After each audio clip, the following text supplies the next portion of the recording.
যার রাগ বেশি তার ওষুধ কি জানেন? রাগের ওষুধ কোনো ট্যাবলেট নয়।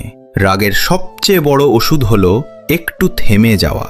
রাগের সময় মানুষ এমন কিছু কথা বলে ফেলে যার জন্য পরে সারা জীবন অনুতপ্ত হতে হয়। যখনই খুব রাগ হবে সঙ্গে সঙ্গে উত্তর দেবেন না, 10 সেকেন্ড চুপ থাকুন, গভীরভাবে কয়েকটি শ্বাস নিন, দেখবেন অর্ধেক রাগ তখনই কমে যাবে। মনে রাখবেন, আগুনে আগুন নেভে না, আগুন নেভে জল দিয়ে। ঠিক তেমনি রাগের জবাব রাগ দিয়ে দিলে সম্পর্ক ভেঙে যায়, কিন্তু ধৈর্য দিয়ে উত্তর দিলে সবচেয়ে কঠিন পরিস্থিতিও শান্ত হয়ে যায়। একজন রাগী মানুষ খারাপ মানুষ নয়, সে শুধু নিজের অনুভূতিকে নিয়ন্ত্রণ করতে শেখেনি। যে নিজের রাগকে জয় করতে পারে সে জীবনের অর্ধেক যুদ্ধ জিতে যায়। তাই রাগকে নয়, নিজের বিবেককে জিততে দিন।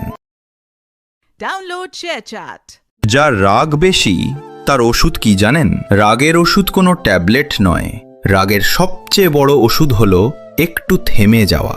রাগের সময় মানুষ এমন কিছু কথা বলে ফেলে যার জন্য পরে সারা জীবন অনুতপ্ত হতে হয়। যখনই খুব রাগ হবে সঙ্গে সঙ্গে উত্তর দেবেন না, 10 সেকেন্ড চুপ থাকুন, গভীরভাবে কয়েকটি শ্বাস নিন, দেখবেন অর্ধেক রাগ তখনই কমে যাবে। মনে রাখবেন, আগুনে আগুন নেভে না, আগুন নেভে জল দিয়ে। ঠিক তেমনি রাগের জবাব রাগ দিয়ে দিলে সম্পর্ক ভেঙে যায়, কিন্তু ধৈর্য দিয়ে উত্তর দিলে সবচেয়ে কঠিন পরিস্থিতিও শান্ত হয়ে যায়। একজন রাগী মানুষ খারাপ মানুষ নয়, সে শুধু নিজের অনুভূতিকে নিয়ন্ত্রণ করতে শেখেনি। যে নিজের রাগকে জয় করতে পারে সে জীবনের অর্ধেক যুদ্ধ জিতে যায়। তাই রাগকে নয়, নিজের বিবেককে জিততে দিন।